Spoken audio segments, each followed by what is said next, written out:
Fala galera, eu sou Bruno Watanabe, fundador da VG, e esse é o Green Thinker, o podcast que conecta natureza, pessoas e marcas.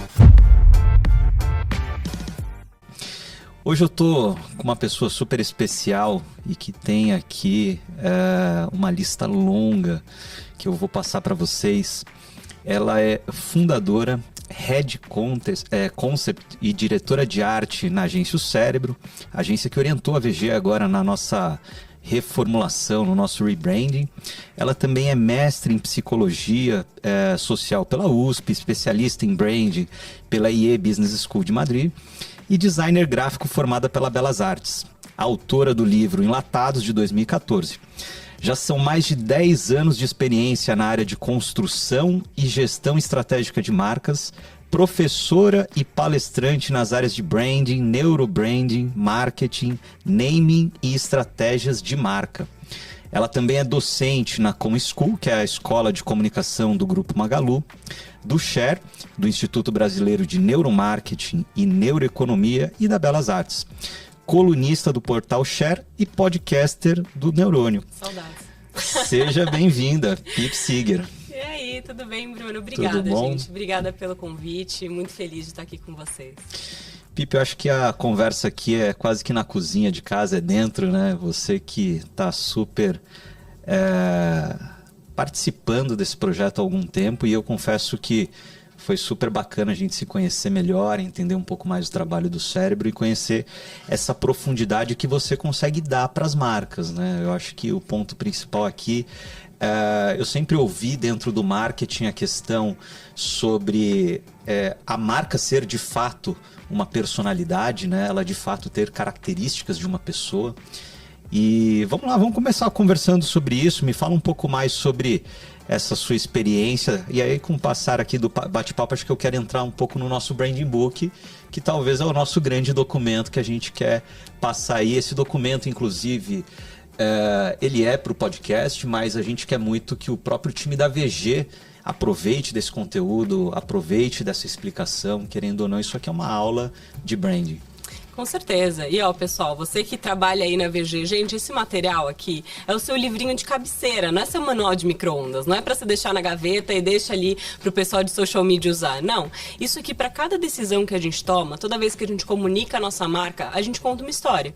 Então, essa história tá o mais alinhada possível com a estratégia de negócio é o que garante a longevidade da empresa. Então, todo mundo faz parte dessa construção e vocês fizeram parte de cada detalhe que tá aqui. Tudo foi pensado para vocês, né? Então, é muito interessante a gente olhar para o guide como livrinho de vocês, aquele que está ali. Então, vou explicar alguns pontos principais, mas, Bruno, vamos contar como a gente se conheceu, como começou a parceria do Cérebro com a GV, porque essa é a minha história de cliente mais legal que eu Conta tenho. aí pra gente, relembra pra gente como é que foi. Ai, gente, foi muito engraçado isso. O Vinícius está ali, você lembra, Vinícius, como foi que você encontrou a gente? Foi muito legal, foi muito legal. O Vinícius entrou na VG, né? E daí ele falou, bom, muito bem, conversou com um monte de gente que trabalhava na área, o que eu posso somar, o que eu posso contribuir, né?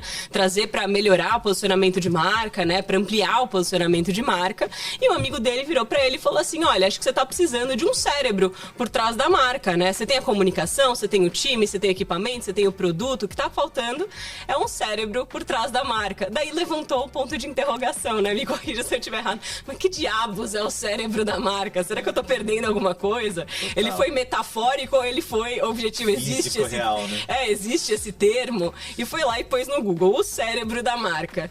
E eis que eu apareci. Cara, isso daqui, inclusive, é aula de digital, né? Cara, o cérebro...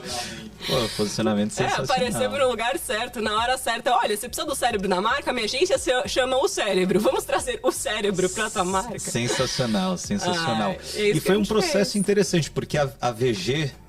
antes Vertical Garden, que é o nosso ponto de partida, ela estava no divã, né? A gente estava num momento super conflituoso de marca, porque a gente nasce do mercado de jardins verticais, dentro de um processo de 2016 a 2000 e praticamente 22, começa a ter uma prateleira de soluções, começa a desenvolver uma série de soluções dentro da sustentabilidade, dentro da próprio mercado de arquitetura e construção, e a gente sai ali do que é quase que um bombril, né? A marca sendo literalmente um produto barra empresa, e a gente percebe que precisaria de um rebranding até para explicar para o próprio cliente quem nós somos, né? A gente entrou um pouco dentro dessa dor.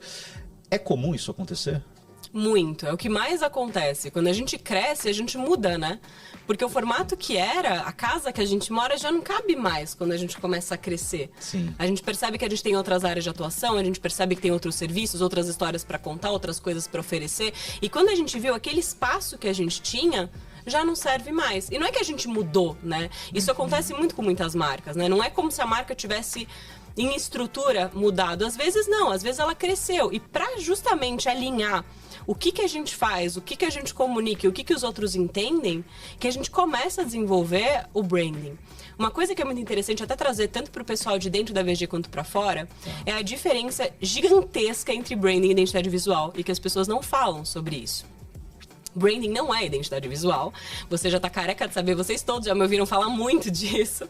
Mas muita gente não, e é o que eu mais respondo em questão quando aparece uma pessoa nova, né? Bom, legal, eu quero fazer então um branding, eu quero um logo, as cores... Gente, calma, isso é a cereja do bolo.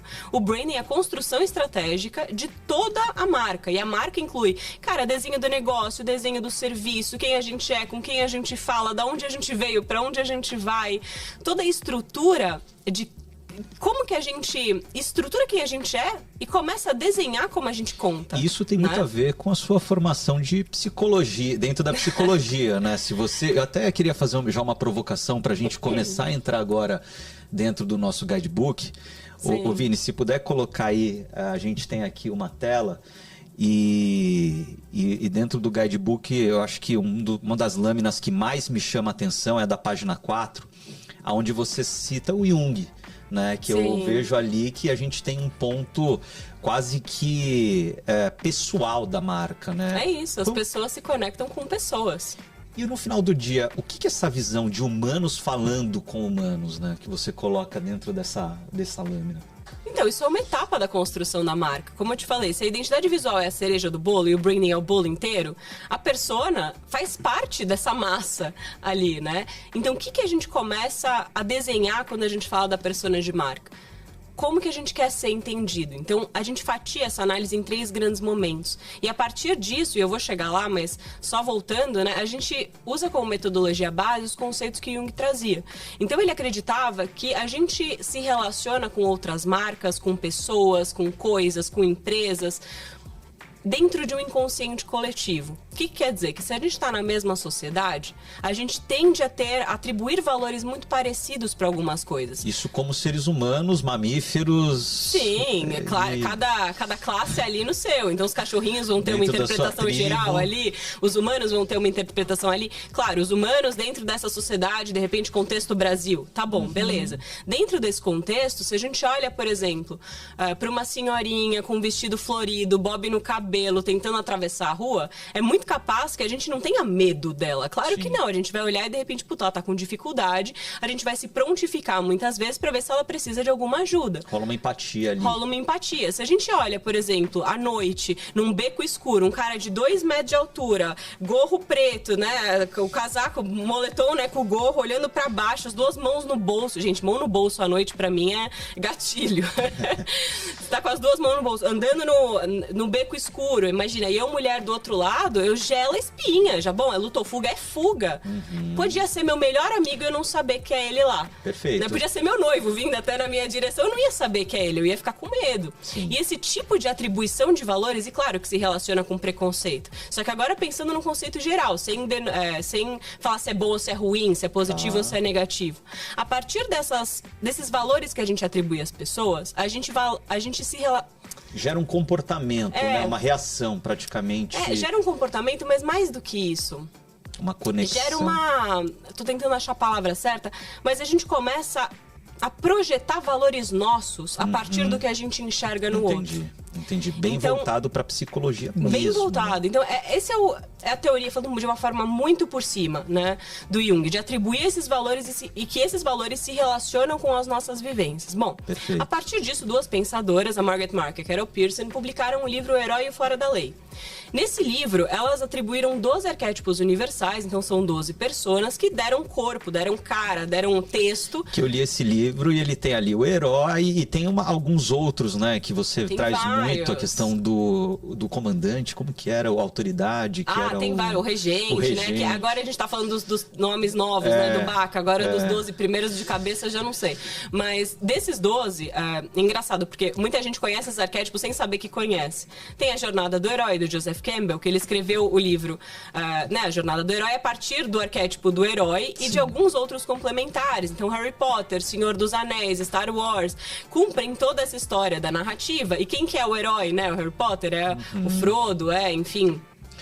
Por aí vai o Luke, e daí tem o sábio que ajuda esse herói. Então, essas personas, elas vão se comportando de uma maneira a existir uma certa previsibilidade. Tá. E o ser humano, ele se relaciona de uma forma muito íntima com algo quando ele entende que está no controle. E a previsibilidade é de extrema importância para a sensação de controle. Então, se eu sei que eu saio da minha casa 2h30 para chegar aqui às 3h e eu vou chegar, isso me dá um senso de conforto, por exemplo. Entendi. Se eu sei que eu vou falar com essa pessoa e ela me parece gente boa e ela é, isso me traz um senso de conforto. O que acontece quando a pessoa tem uma cara ótima e no final não é? Ou ao contrário, tem uma cara horrível e você fala, nossa, você era tão gentil, ali, você é né? muito mais legal, não parecia. Você quebra a expectativa. E o que é tão importante para a empresa? Entender que imagem que a gente coloca no mundo, como que a gente se posiciona para criar esse tipo de relação próxima, íntima com a pessoa que a gente está se relacionando. Dela entender quem a gente é por quem a gente é e não por uma projeção dela. Né? Mas aqui eu queria até fazer talvez uma provocação dentro do que você está colocando, que é o quê? Legal, eu entendi que existem os arquétipos, entendi que existe uma personificação de comportamentos, de padrões, mas quando a gente fala de uma marca, de uma empresa, você tem muito peso do fundador, você tem muito peso ali dos sócios, né, de como a coisa começou. O quanto que o que é real de fato consegue se traduzir numa marca e não ser corrompido por uma agência ou por um terceiro que está tentando fazer essa leitura e traduzir isso num brand? Olha, é o controle da narrativa. Então, assim, deixar o mais explicado possível, primeiro na hora de coletar os dados. A gente não pode coletar só com o fundador. Tanto que quando a gente fez o material com a VG, a gente fez o AIMO com inúmeras pessoas que faziam parte do ecossistema de vocês, para justamente fazer um mix da personalidade de quem entendia a VG. E não é a personalidade do fundador. Por exemplo, quando a gente foi fazer o seu AIMO para um outro lugar, para um outro Baca, tem algumas similaridades, lógico, se não tivesse, não fundaria a empresa, né? Claro que tem proximidades, mas tem uma estrutura diferente. Porque a empresa pode ser um espelho do fundador. Tem empresa patronímica, né? Aí pode ser. Que é o nome do dono, da família. Que é o nome da família, que é a cara do dono. Não era o caso da VG. Ela carrega a essência dos donos, mas não é um espelho dos donos, né? Então, a gente coleta os dados de uma maneira muito mais pulverizada para criar uma persona única. E que essa persona junte esses atributos dessas visões diferentes e complementares de se a VG fosse uma pessoa, como ela seria. E aí que tá o pulo do gato. Como que a gente faz a análise desse material e como que a gente fez no guidebook, né? Eu gosto muito da lâmina 6, quando você fala ali do branding persona, e que você separa em 3 etapas muito claras e muito bem definidas, né? Então, você tem ali o núcleo, você tem a expressão e você tem o que você chama de entrega. Eu gosto de falar que é quase como se fosse ali a última camada, né? É exatamente quase como isso. se fosse ali uma atmosfera em volta de tudo isso. Dá pra pensar no ovo frito tranquilamente. Exatamente. Matou a pau. Mas assim, hoje olhando aqui um pouco, vamos trazer um pouco pro caso da VG, que eu acho que vai ficar interessante, até porque a gente... Hoje, no final do dia, eu percebo que o que constrói muitas vezes a cultura é essa clareza de você traduzir, informar e comunicar. Sim, né? E viver, né? Isso é algo muito Total. genuíno com o que a gente vive. Não adianta a gente querer instalar uma cultura que não tem nenhuma relação com as pessoas que estão lá dentro. Então, um pessoal que, sei lá, tem uma cultura de alta performance, de trabalhar 15, 18 horas por dia, aquele sangue nos olhos, está em uma comunidade hippie, você sabe que não vai pegar. Legal. O dono pode ser assim, as pessoas não vão compactuar com essa cultura, por mais que a gente fale 200 vezes. E isso tem muito a ver com o momento de mundo, né, que a gente está, muito, não só no mundo corporativo, mas acho que no mundo de uma forma geral. Sim. Talvez as pessoas, elas estão cada vez mais conscientes de quem elas são, elas estão cada vez mais cegas de quem elas são. Porque é uma coisa que ela é tão polarizada hoje, né, dentro de opiniões, dentro de partidos, de lados, e que você vê as pessoas talvez levantando bandeiras, e o quanto que nós estamos dispostos a talvez ter um pouco mais da empatia e ouvir um pouco mais o outro lado, ou falar, Sim. poxa, não precisa ser 880 para tal assunto. Honestamente, eu acho que as pessoas estão cansadas de alguém mandar, né? Sabe? No sentido de alguém falar como você tem que ser. E é por isso que um trabalho de cultura tem que ser tão cuidadoso na hora de desenhar, para não ser uma imposição, e sim ser uma tradução do que já existe, uma otimização do que se tem de bom ali, né? Sim. Então, eu vou trazer até um exemplo, daqui a pouco a gente volta pra VG, mas só pra mostrar como a VG é diferente disso, né? Não sei se vocês assistiram a série We Crashed, do Apple TV. Eu não assisti, não. É a da história do WeWork, né? Tanto que chama We Crashed, né? Que quebrou. Já ouvi falar. Gente, é sensacional. E é real, super. Nossa, que série boa e muito bem feita, muito bem conduzida. Legal. Né? É com o Jared Leto e a Anne Hathaway. Eles estão fazendo um trabalho brilhante. E assim, tem uma frase que me pegou muito, que liga muito com o que a gente tá falando, que era assim, por que vocês... trabalham a cultura dessa forma? Por que vocês focam tanto nos millennials? Por que esse gás tão forte nos millennials? Ele fala, porque eles trabalham 16 a 18 horas por dia e tudo que eu posso dar, e tudo que eu dou de volta é uma camiseta. E eles estão felizes com isso. Então era aquela ideia, você dá brinde, você dá camiseta, você dá caneca, você dá 18 horas de trabalho e brinda com uma tequila no final e olha, nós somos hustlers, nós somos empreendedores. Hoje em dia isso caiu por terra, né? We crashed.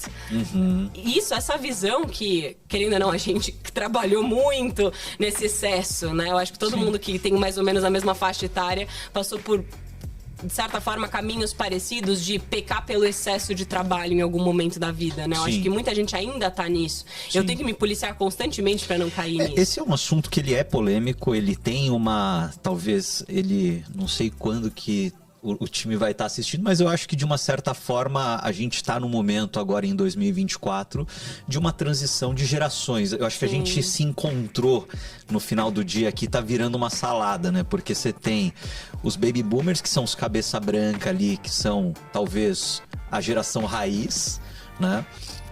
Vieram os millennials, que somos nós, que somos... A geração pistola, talvez? Meu Deus! Aí, deixa o seu pai ouvir isso, ele vai vir. Aí tem a gente aqui no meio do caminho, dentro dessa transição, e você tem uma outra vindo, que é a geração mais nova, a geração Z. Que é muito mais desapegada, né? Completamente. Em muitos sentidos. Ao mesmo tempo, o que a gente percebe, né? Hoje... Talvez nunca a tecnologia ela esteve num processo tão transitório também, né? Não só pelas AIs, mas também pela questão de comunicação, cada vez mais toda forma de consumo, de troca, a própria informação, isso mudou assim, drasticamente nos últimos 10 anos, 15 anos. E aí, obviamente, a gente percebe que tem aí talvez um momento de acomodação, né? A gente percebe que cada marca ela tá achando seu lugar e a sensação é que está se mudando talvez até rápido demais. Se você pega final de pandemia, as empresas soltam uma informação, volta, estabiliza, a gente está recebendo agora uma outra e a minha sensação talvez ali é que a coisa, ela meio que, ao mesmo tempo que se polariza, ela tenta achar o seu caminho e o seu ideal. Sim, inclusive, nossa, que pega exatamente esse caminho. Tem uma frase de uma querida amiga minha que também é estrategista de marca, a Dani Lazarotto, ela fala: clareza é poder. Perfeito. E nesse momento que a gente tá, e é isso que a gente tentou trazer pra VG, é cada vez mais clareza. Pra entender esse momento que a gente tá. E aí que entra as 3 fatias, né, da pizza. Legal, eu acho que é interessante a gente ir lá. Ô, Vini, se quiser colocar lá naquele slide... Acho que era o 6, né? Acho que a gente tá nesse, né? Não, tá nele aqui, boa. Eu tava no meu computador que eu já tô... E aí que entra as 3 fatias da pizza, né? Então, o núcleo, a essência, quem a gente é, quem é a marca e... Porque se a gente entende quem a gente é, a gente consegue entender pra onde a gente vai. Se a gente não sabe quem a gente é, a gente não vai pra lugar nenhum, a gente fica andando em círculo. A expressão, segundo momento, a comunicação. Como as nossas ações tomam prática. como quem a gente é pode ser comunicado de uma maneira assertiva. Para quê? Para ser bem entendido, que é a entrega.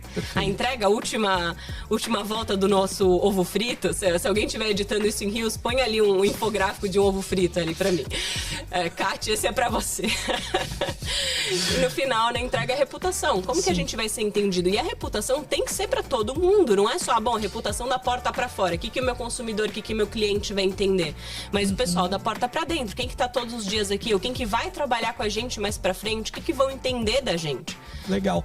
Antes da gente até entrar um pouco nesse detalhe do núcleo, da entrega, etc., quando a gente vem para essa segunda parte no slide 7, que você coloca ali os atributos, eu acho muito legal quando você olha e fala assim, cara, o que nós somos de fato e o que nós não somos, né? O quanto que essa clareza da informação ela consegue, de fato, entregar para o time talvez um comportamento, né? Uma visão, poxa, eu tô nessa tribo, né? Entrei aqui nesse lugar, como é que a galera se comporta?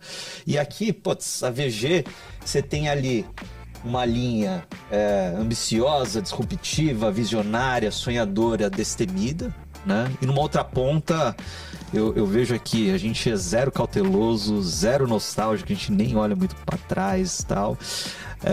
Discreta, misteriosa, efêmera. Fala um pouco mais sobre essa cara de VG que você encontrou.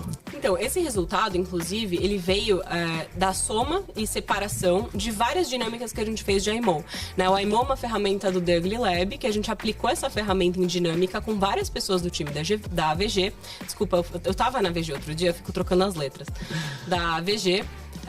E daí, qual que era a ideia? A gente entender o que é a VG para você. Então, se pessoa X, se a VG fosse uma pessoa, quais características você descreveria ela? Da mesma forma que você descreveria você ou a sua amiga, por exemplo. Minha amiga, ela é carismática, escolhe, né, dentro de 60 cartas, ela é carismática, ela é sociável. Você vai escolhendo características para falar, bom, se ela estivesse sentada do meu lado, como que ela se expressaria? Como que eu veria ela? Porque o que acontece no dia a dia? A marca, se ela não é muito clara, ela tende a cair no intangível com características que não estão para todo mundo ver. Talvez, né? Mas tem coisa que não tá para todo mundo ver. A gente cria uma imagem na nossa cabeça. Às vezes até de onde a gente trabalha. Vou dar um exemplo. Já teve empresa que eu entrei e que você pegava, por exemplo, na dinâmica da IMO e você via diferenças brutais entre elas. Então, por exemplo, do sócio falar que é uma empresa colaborativa, humana e acolhedora, e o grosso do pessoal, por exemplo, do back office, diferente do pessoal da gestão, fala que é uma empresa extremamente autoritária, rígida e inflexível. Tá. E você fala, bom, se a gente fala que é colaborativa, se o nosso cliente acha que é colaborativo, se a nossa diretoria acha que é colaborativo, como que essa mensagem se perdeu e o time da porta para dentro fala que é inflexível? O que aconteceu ali, né?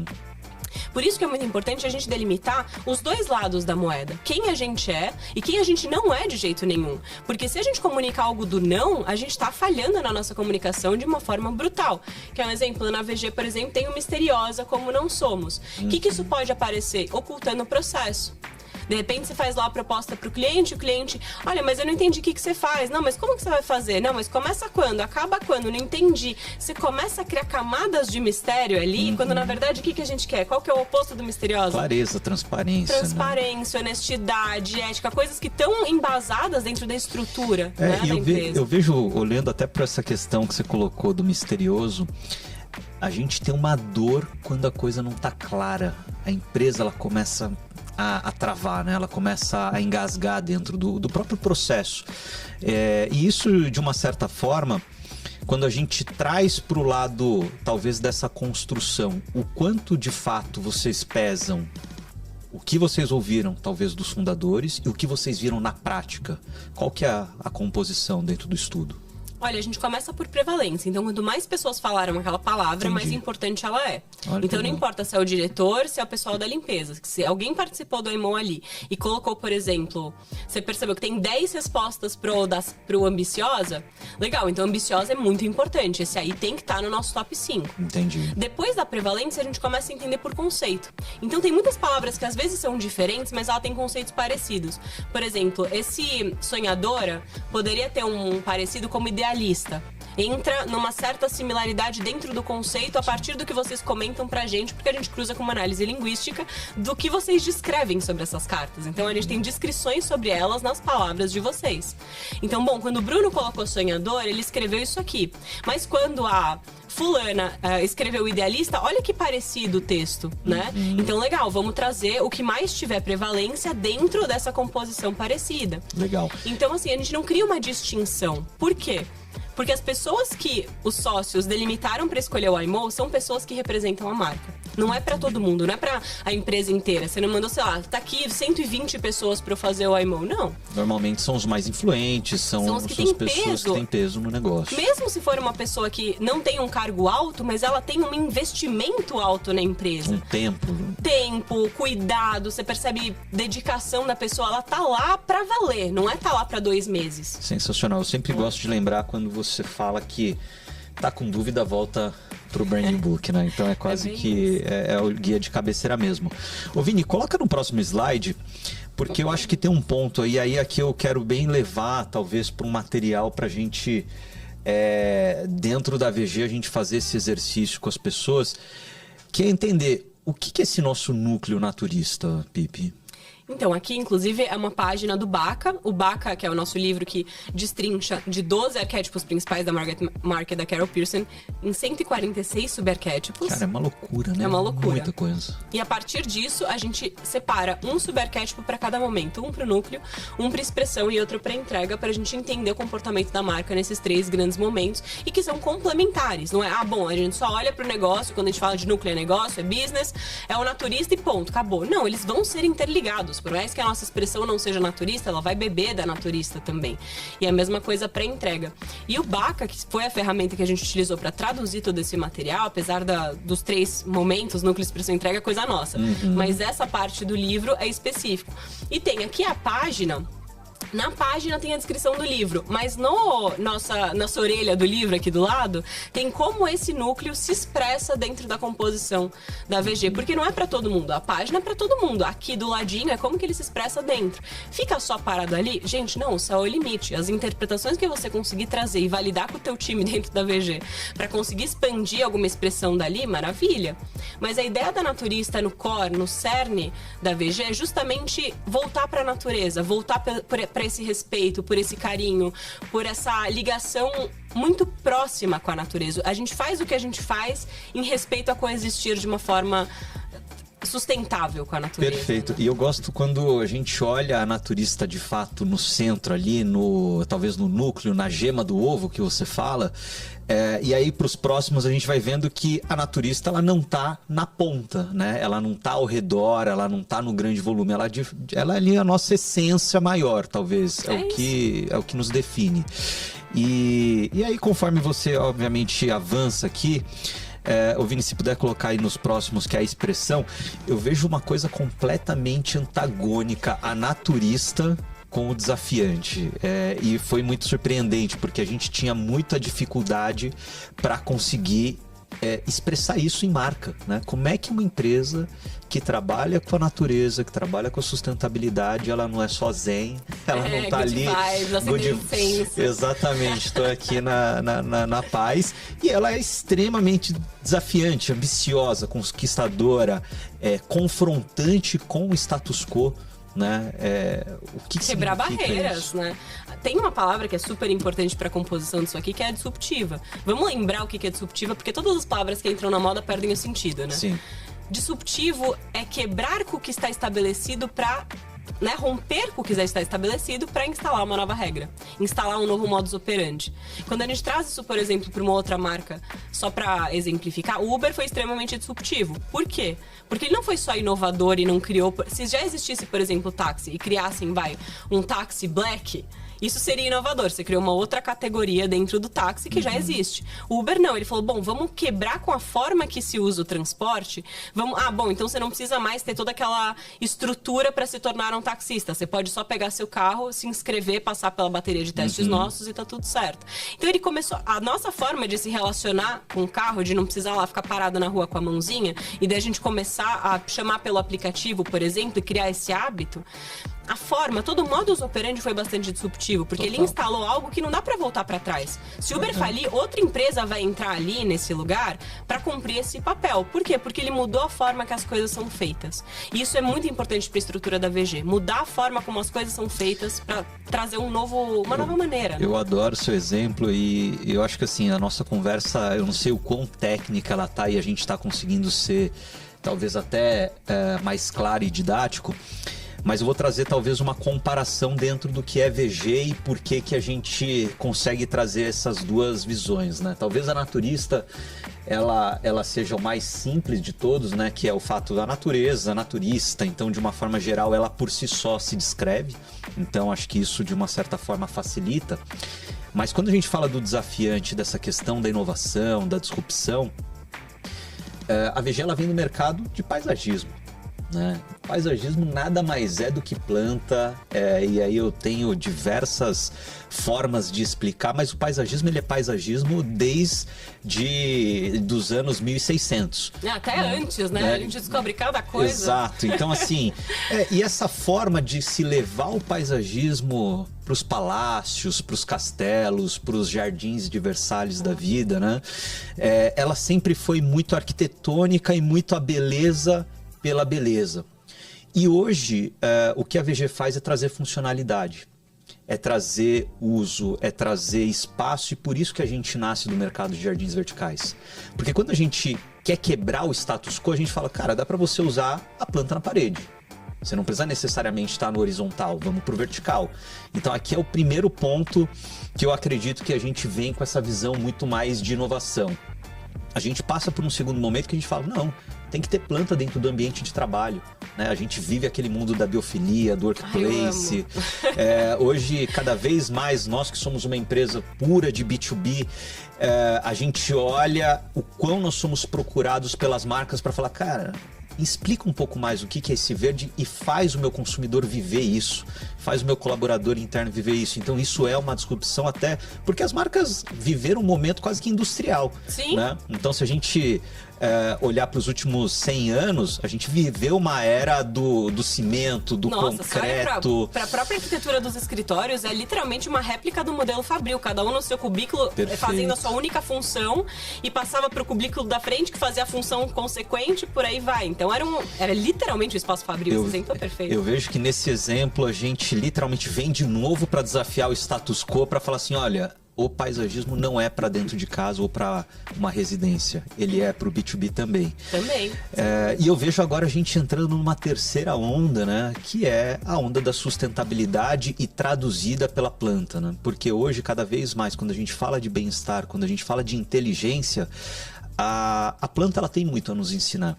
A comparação que a gente faz é com o ecossistema do mundo. Hoje, se você olhar para uma árvore, talvez a forma como ela se reproduz, se comunica, seja pelas raízes, seja pelas folhas, como ela se alimenta, né? Então é um sistema completamente perfeito, mas ele é ecossistêmico. E trazendo para o mundo dos negócios, cada vez mais as empresas elas se comportam de forma ecossistêmica.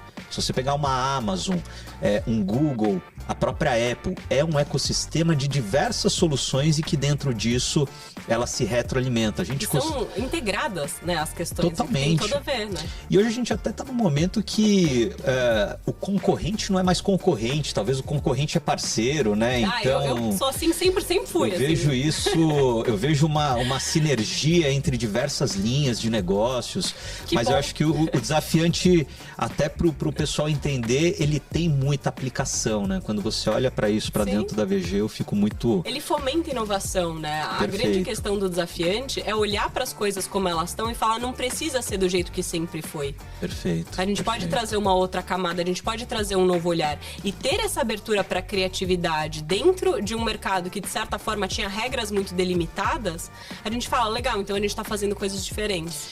E eu acho que é muito legal porque, de fato, a gente olhou para o mercado e viu que ele sempre foi construído com base em personas, né? Hoje, os principais nomes do paisagismo, eles são a marca. Sim. E talvez a gente seja... Tem muita relação com a arquitetura, porque os Exato. grandes arquitetos e por aí vai, né? Perfeito, perfeito. Acho que isso ficou super claro pra gente dentro do processo. E tem uma fala mais confrontacional, isso que é muito legal. Que acho que não sei se a gente reforçou o suficiente. Não é pra gente bater nos outros, não é pra gente bater na mesa. A ideia não é essa. Sim. Mas não é pra tomar algo como dado. Ah, legal, fiz e acabou. Não, tá feito. Não, fiz. Não. Pra onde a gente vai? Aonde a gente vai alcançar? De que maneira a gente chega ali?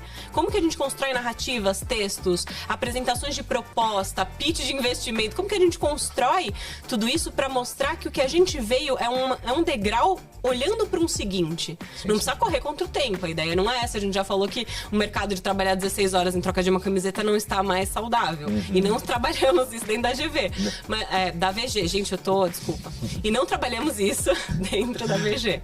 Mas uma coisa muito importante é da gente pensar que se a gente tem uma ambição clara, se a gente sabe para onde a gente vai, os caminhos começam a aparecer de uma forma muito mais simples. Se a gente colocasse, por exemplo, o núcleo, que é a da naturista, e trocasse de lugar com a expressão, e a expressão fosse naturista, a gente podia ficar até apagada, porque os produtos iam se sobressair para além da estrutura da empresa. Sim. Então sim. o produto ficaria maior do que a empresa como um todo. E é o que eu vejo no mercado.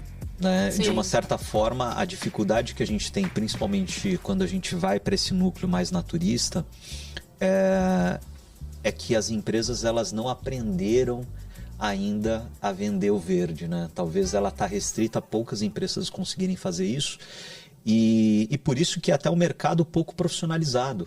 Sim. Quando você olha a infinidade de soluções que tem, eu costumo dizer que a grande dor do nosso setor é porque não tem uma formação acadêmica. Sim. Então, quando você olha para o paisagista, infelizmente hoje ele não tem talvez uma faculdade no Brasil, né? Sendo que na Europa é uma faculdade de 5 anos, minimamente ali você tem que estudar engenharia, botânica, agronomia, química, design, uma série de disciplinas que hoje o paisagista ele tem essa carência. E hoje, infelizmente, a gente tem ali uma falta de profissionais adequados para o setor, então automaticamente isso se reproduz para as empresas. Porém, uma das nossas grandes ações é de educar o mercado.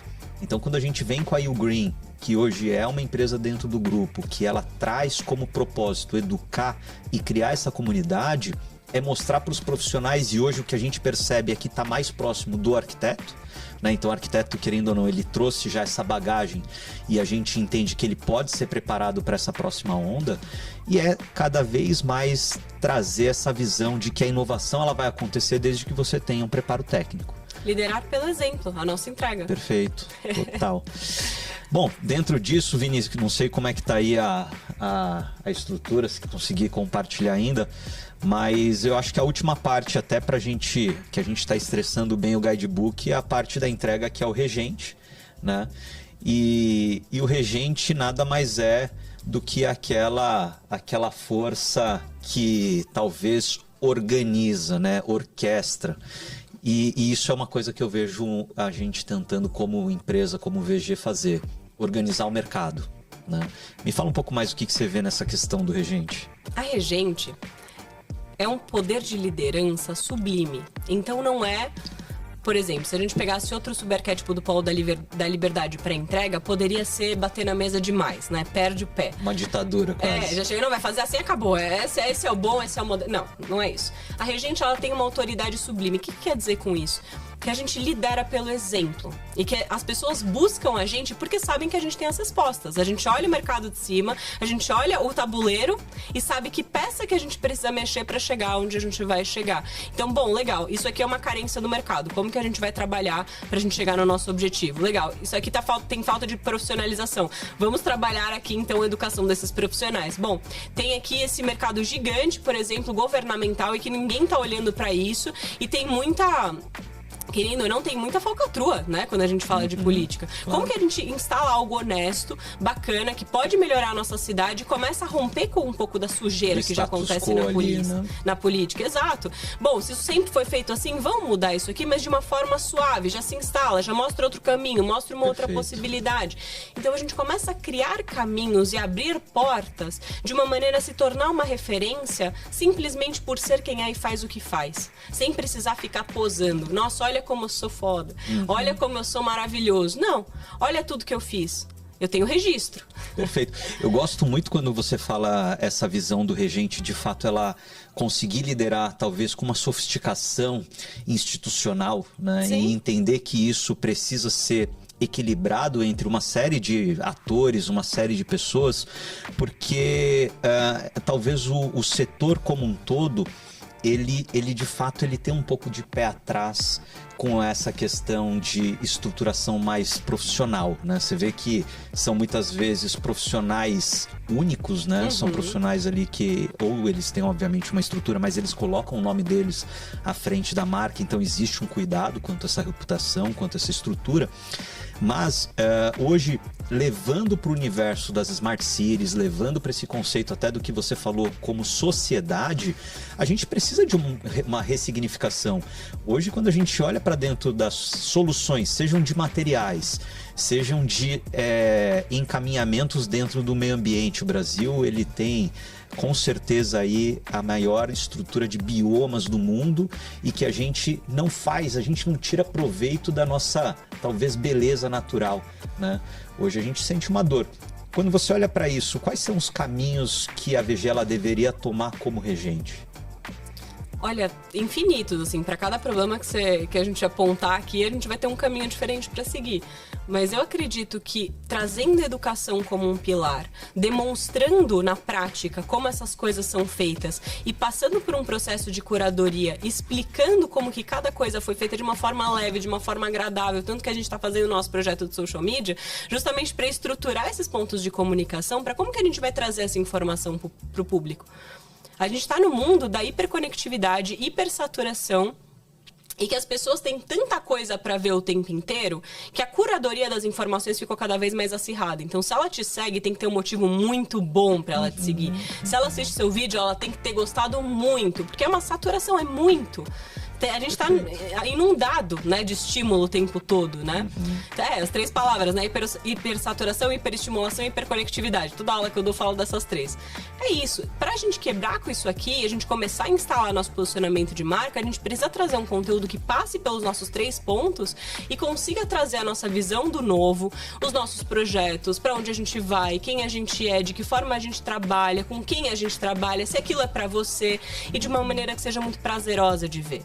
Porque quem se conecta com o regente, quem entende a marca como regente, entende que a gente consegue abrir um caminho para ela que ela não saberia seguir sozinha. Ela não saberia encontrar aquele caminho sozinha. E hoje é incrível, porque a gente é realmente procurado pelas grandes marcas do Brasil exatamente com essa dor, e a dor é a mesma, né? Então hoje você vê os maiores bancos, os maiores hospitais, as principais indústrias. A dor é como, de fato, você trazer esse verde, esse bem-estar, trazendo muito mais para essa linha do landscape. Levando um pouco mais para a linha da sustentabilidade, para o conceito nosso hoje de green, a gente entende que é o que você falou sobre curadoria.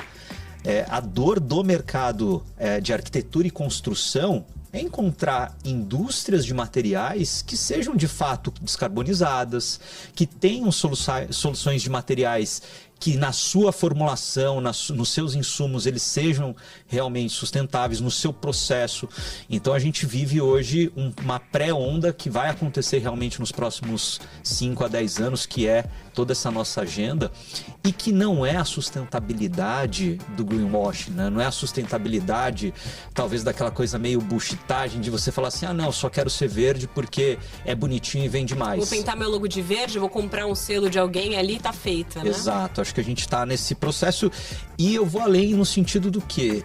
Da expansão da consciência de marca, né? Então hoje talvez seja preciso você passar por essa primeira etapa de falar, olha, o verde é bonitinho, mas quando você desce, vai deep, você entende que é um iceberg que você só está na ponta dele. Sim. Então hoje a gente gosta muito da pauta e, querendo ou não, faz todo sentido auxiliar as marcas quanto a isso. Eu acho que sobre o contexto da VG, a gente tem aí uma infinidade, é um documento com mais de 90 páginas, é um documento extremamente complexo, mas eu gosto dessa... E esse é o resumo, né? Imagina se a gente somar todas as etapas anteriores. Eu acho que essa primeira fase foi bem legal, mas me fala um pouco mais, Pipi. A minha formação é marketing, eu sou do marketing, vivo isso há mais de 15 anos, e eu entendo que a gente talvez pegou no começo, quando tudo era mato, e hoje a gente olha e fala assim, cara, que loucura, para onde que o universo tá indo, né? A forma de consumo, a forma de se comunicar.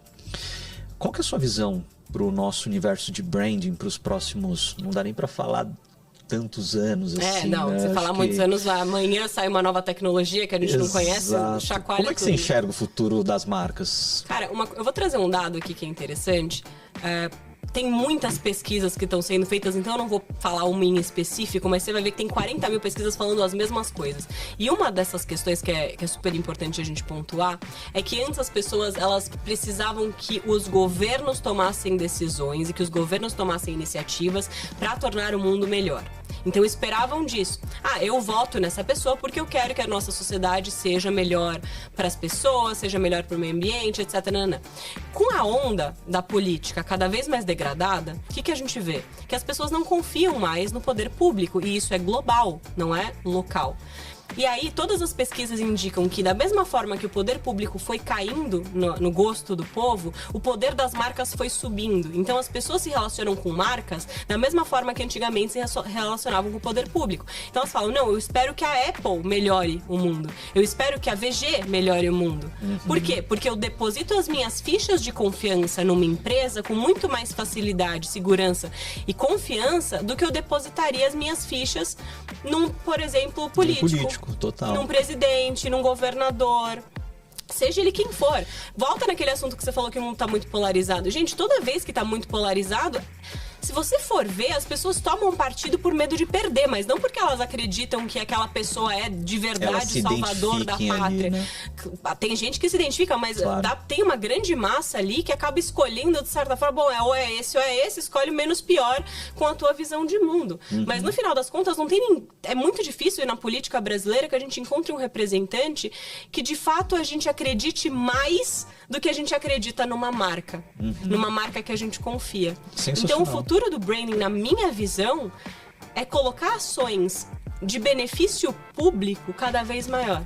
E claro, tem coisas que eu não concordo, tem coisas que eu concordo. Por exemplo, a Apple, para diminuir a emissão de carbono, tirou esse monte de carregador das caixas, não tem mais nada. Você compra o... Nossa senhora, aquela caixinha tem o celular que você gastou uma fortuna ali dentro, tem o cabo sem a bundinha do carregador, não tem foninho de ouvido lá que a gente adora, de fio, tem nada.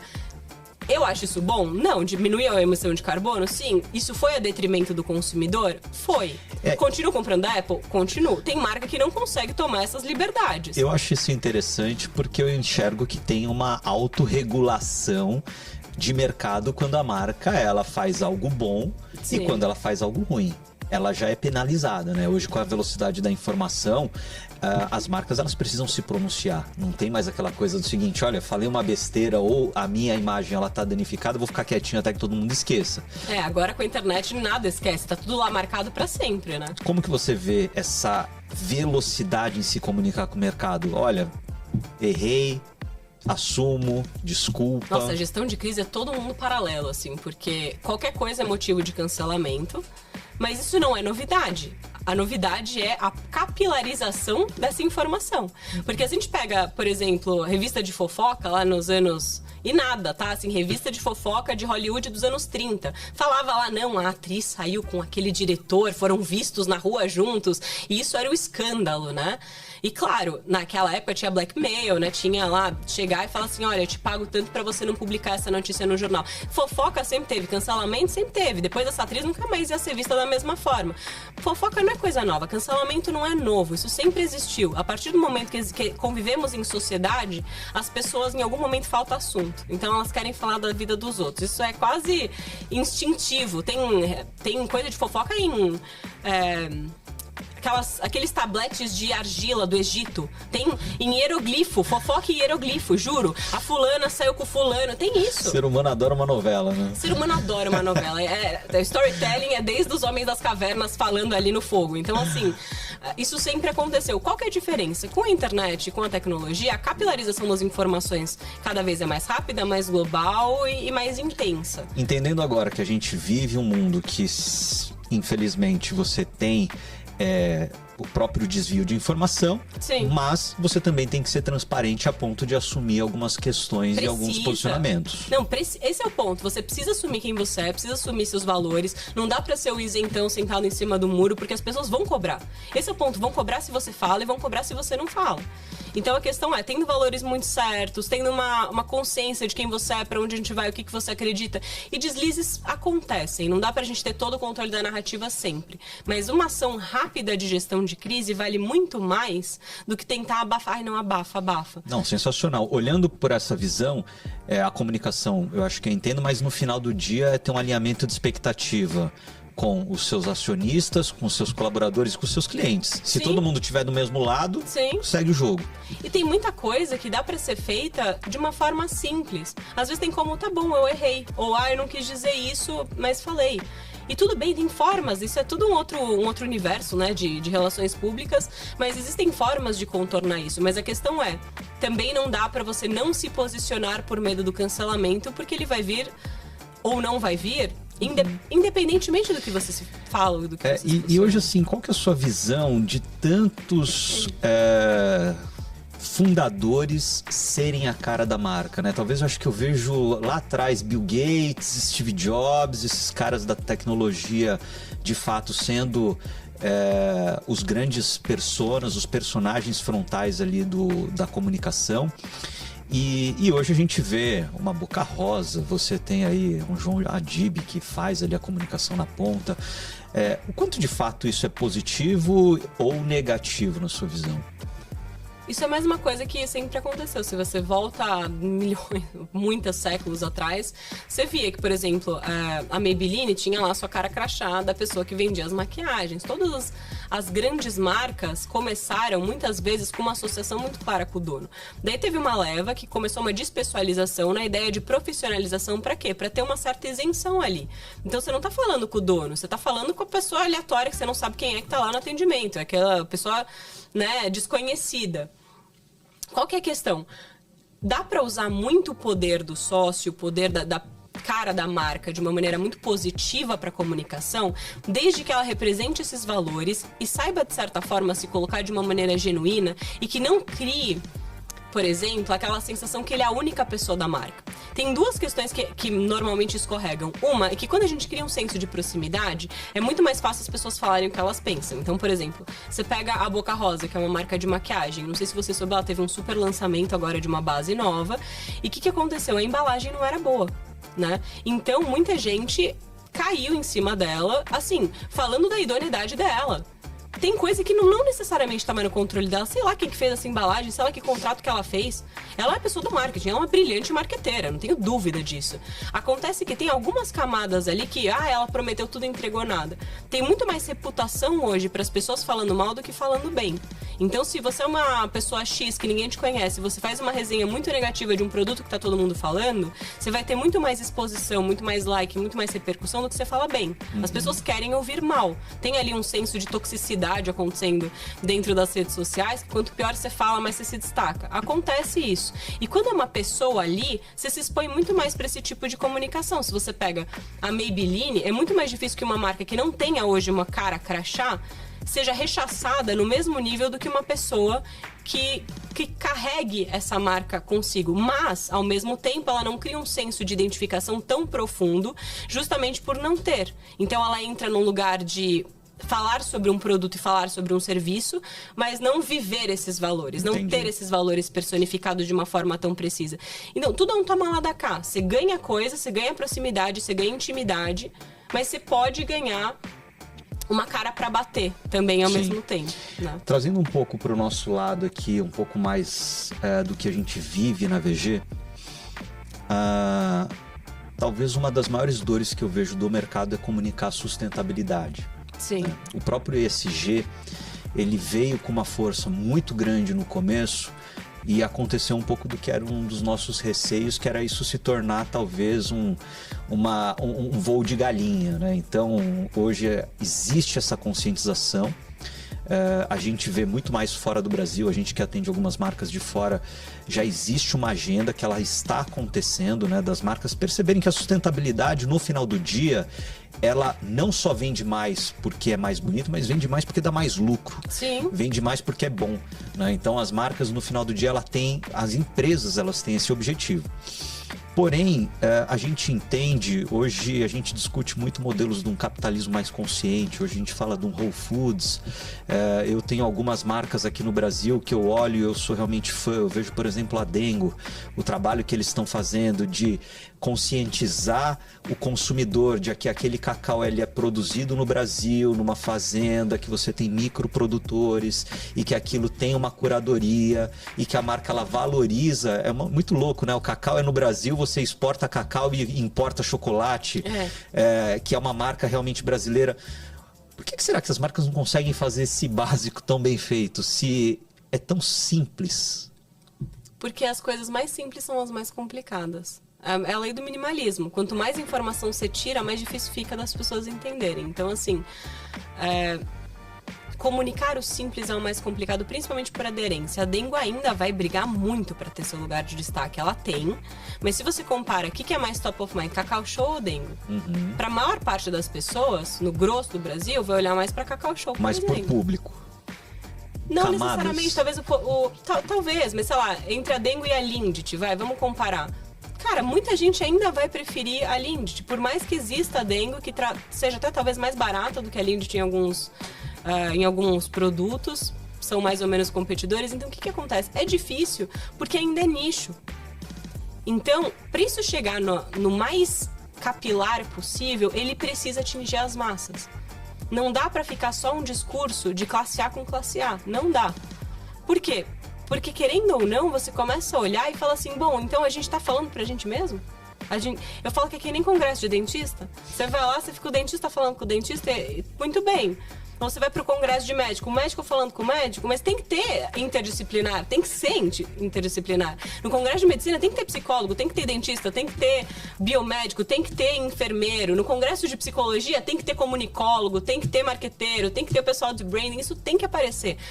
E se a gente começa a quebrar um pouco dessa barreira de pessoas de um círculo muito fechado falando com elas e começar a expandir, a gente precisa simplificar a nossa comunicação. E para a gente simplificar a nossa comunicação, a gente tem que fazer mais e falar menos. Muitas marcas falam muito mais do que fazem. Então, aí que tá uma questão, olhar para produto, olhar para qualidade, olhar para serviço, olhar para entrega. Olha, por exemplo, vamos supor que é o Mercado Livre. Tá bom, como que eu faço a entrega dos produtos? Tá, dessa forma. Tem uma forma de eu fazer um pouquinho menos de emissão de carbono? Ele dá para enfiar uma empresa de bicicleta que vai fazer junto comigo? Se der, ótimo, sabe? Perfeito. Precisa falar para todo mundo? Não. Eu vejo muito isso, porque hoje, no final, a sustentabilidade ela não é uma forma de vender mais, né? É uma forma de você ter uma essência melhor, é você ter um core mais bem definido. Vender mais é consequência. Perfeito. E vai acontecer, porque as pessoas... Tem um monte de relatório que fala a mesma coisa. As pessoas estão mais dispostas a gastar até mais de marcas que elas consideram que estão deixando um lastro positivo para a sociedade. Então, inclui meio ambiente, inclui relações sociais, né? Então, fala aí dos discursos, todos os discursos sociais, de equidade, de igualdade e tudo mais. Mas é isso, por exemplo, você pega uma marca que faz muito bem isso, a Nubank, e tem pessoas que falam muito bem de sustentabilidade, de ESG, de feminismo, de inserção da mulher no trabalho. Essas pessoas vão lá e vão fazer algumas palestras. Mas ele não vai necessariamente ficar o tempo inteiro lá fazendo 235 posts falando aqui. Não precisa. Dá pra agir mais, sabe? Perfeito, perfeito. Pipe, acho que a gente fez aí um bate-papo super completo, né? Eu queria muito ter esse material dentro de casa. Eu acho que isso vai auxiliar demais na construção de negócio, na construção de mercado. Quando a gente fala hoje com o nosso setor, de uma certa forma, a gente já consegue entregar isso tudo que a gente apresentou. E talvez isso ficou mais tangibilizado, ficou mais documentado, claro, transparente, né? Que bom. E obrigado pelo seu tempo. Me fala como que a gente te encontra aí. Gente, primeiro, obrigada pelo convite, todo mundo. Obrigada por assistir, se você está aqui. E, bom, para me encontrar, tem o site do Cérebro, o cerebro.com.br, tem as redes sociais do Cérebro, @o.cérebro no Instagram, por exemplo. E nos meus perfis pessoais tem o @pipseger, PIPSEGER. No Insta, tem no Aliás, LinkedIn essa marca também. é incrível. Essa marca é muito boa.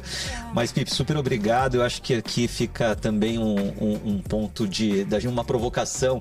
Se quiser vir gravar o Neurônio aqui com a gente vai falar super de assuntos aleatórios aí relacionados às marcas. Vocês já estão convidadíssimos, tá? Só não sei como que a gente faz a operação, mas até aí a gente conversa depois. Operar o Neurônio tem que voltar. Executar é com a gente mesmo, a gente entrega mesmo. É verdade. Bom, seja para o pessoal da VG, seja para os nossos clientes ou para você que está aqui com a gente, obrigado pelo seu tempo. Esse foi o Green Thinker, o podcast que conecta natureza, pessoas e marcas. Valeu. Obrigado. Tchau, tchau.